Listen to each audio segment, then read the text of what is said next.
Damn it.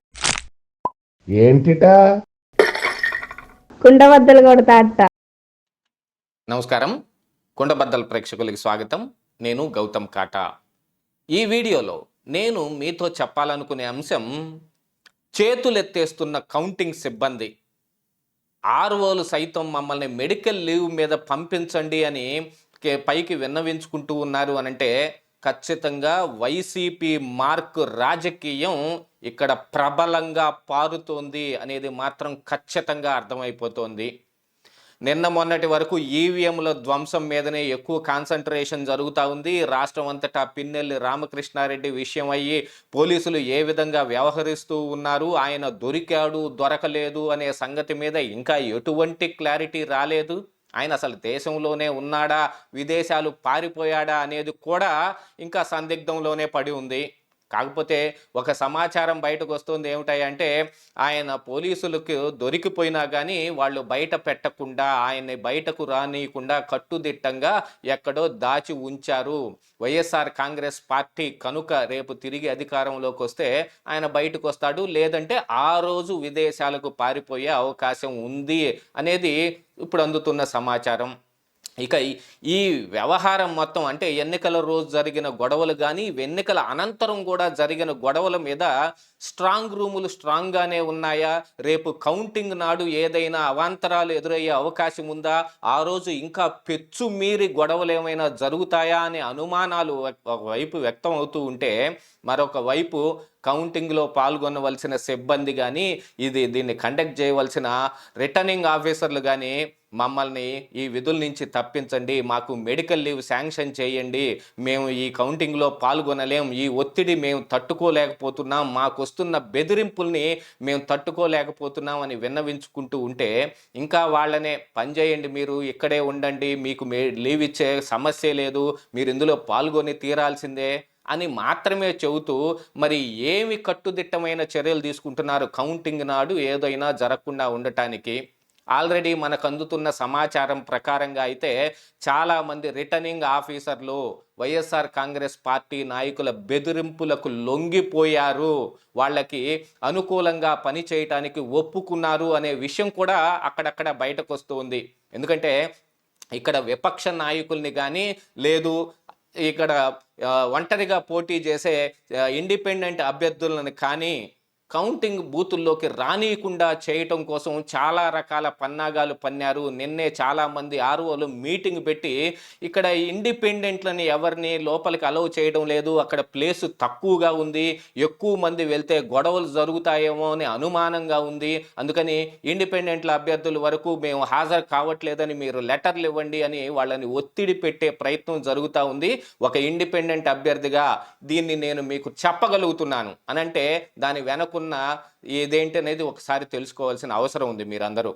ఇక విపక్ష నాయకులు మాత్రమే మిగిలింటే లోపల వాళ్ళని నయానో భయానో, ఆ రోజు చూశాం కదా పిన్నెల్లి రామకృష్ణారెడ్డి ఏం చేశాడు, ఈవీఎం మిషన్ని ఎత్తి నేలకేసి కొట్టి వీవీప్యాట్ స్లిప్ని ఉండే బాక్స్ని ఇసిరి కొట్టేస్తే ఒక పోలింగ్ బూత్ ఏజెంటు విపక్ష నాయకుడు వచ్చి వాళ్ళతోటి గొడవ పడితే ఆయన్ని బెదిరించి మరీ బయటకు వెళ్ళారు. బయట కూడా కొంతమంది విపక్ష నాయకులు నిలదీస్తే వాళ్ళను కూడా చంపేస్తాననే బెదిరింపులతోటి పిన్నెల్లి రామకృష్ణారెడ్డి తిరిగిన ఈ సీసీటీవీ ఫుటేజ్ బయటకు వచ్చే వరకు ఆయన పేరుని ఎఫ్ఐఆర్లో కూడా చేర్చలేదు అనే విషయం కూడా మనకి తెలిస్తే ఆశ్చర్యం కాకుండా ఏముంటుంది.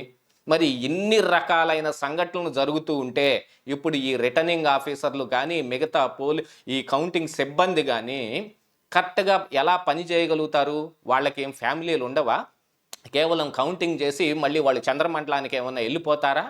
ఏమీ వెళ్ళే అవకాశం లేదు కదా. దాంతోపాటుగా ఎలక్షన్ కమిషన్కి ఇటు యంత్రాంగం ఏమీ లేకపోవటం, రాష్ట్ర ప్రభుత్వం నుంచే ఉన్న యంత్రాంగాన్ని వాళ్ళు వాడుకోవాల్సిన పరిస్థితులు రావటం, ఇవన్నీ 5 సంవత్సరాలుగా జరుగుతున్న ఈ దాడులు కానీ, ఏదైనా వ్యవహారంలో ప్రభుత్వం అధికారంలో ఉన్న పెద్దలు ఏ రకంగా వ్యవహరిస్తారు, వాళ్ళు పట్టుబట్టారు అని అంటే నిమ్మగడ్డ లాంటి వాళ్ళు కానీ, లేకపోతే ఏబి వెంకటేశ్వరరావు లాంటి వాళ్ళు కానీ అల్లల్లాడిపోవలసిందే అనే దాన్ని కూడా ఇంత ప్రొజెక్ట్ అయిన తర్వాత ఇప్పుడు ఈ ఆర్ఓలు ఏం చేయగలుగుతారు?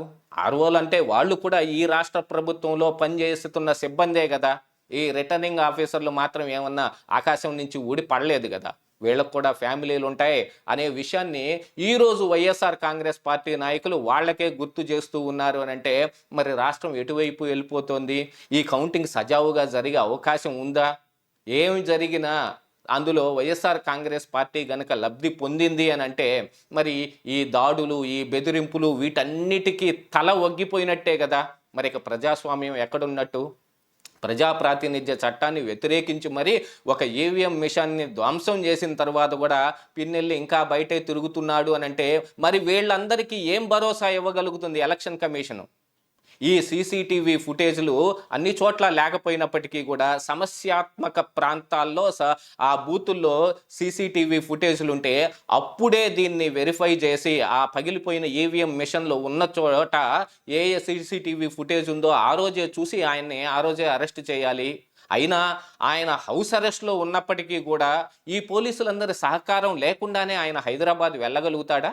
హైదరాబాద్ వెళ్ళిన తరువాత కూడా ఆయన ఇంట్లో ఉంటే ఆయన వెళ్ళి అరెస్ట్ చేయకుండా ఆయన బయటకు వచ్చే వరకు కాపు కాచుకుని ఆయన ఫోన్ ఎక్కడుందని వెరిఫై చేసుకుని సిగ్నల్ని పట్టుకుని ఆయన వెంబడించి ఆ కారులో ఆయన ఫోన్ తప్ప ఆయన లేడు అని చేతులు ముడుచుకొని వెనక్కు వచ్చారు అని అంటే దీని వెనక ఏదో జరుగుతుంది అనే సందేశాన్ని ఇప్పుడు ఈ ఆర్వోలు మొత్తానికి పంపించారు.